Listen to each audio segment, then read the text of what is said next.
2026 பொங்கல் பரிசு பத்தி ஒரே பேச்சா இருக்கு. உண்மையிலே என்னதான் நடக்குதுன்னு பார்க்கலாம் வாங்க.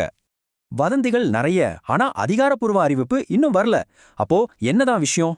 பொங்கலுக்கு இன்னும் 13 நாள் தான் இருக்கு. மக்கள் எல்லாரும் அரசு அறிவிப்புக்காக காத்துட்டு இருக்காங்க.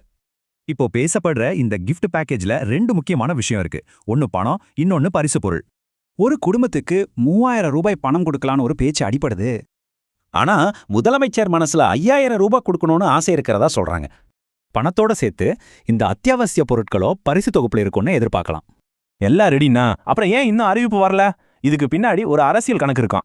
புதுசா வந்திருக்கிற ஒரு அரசியல் கட்சி ஆளுங்கட்சியோட தேர்தல் திட்டங்களை கொஞ்சம் யோசிக்க வச்சிருக்கு. இதனாலதான் இந்த குழப்பமே. பரிசை கொடுத்து ஓட்டு வாங்கலாமா இல்ல வேணாமான்னு யோசிக்கிறாங்க. சரி, இந்த திட்டத்தை எப்படி செயல்படுத்த போறாங்கன்னு ஒரு பார்வை பார்க்கலாம்.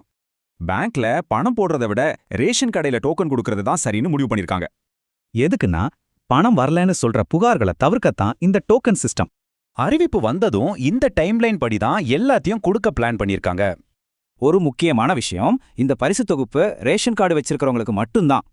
நமக்கு கிடைச்ச தகவல் படி ஜனவரி 5 இல்ல 6ஆம் தேதியே ஃபைனல் அனௌன்ஸ்மெண்ட் வரலாம்.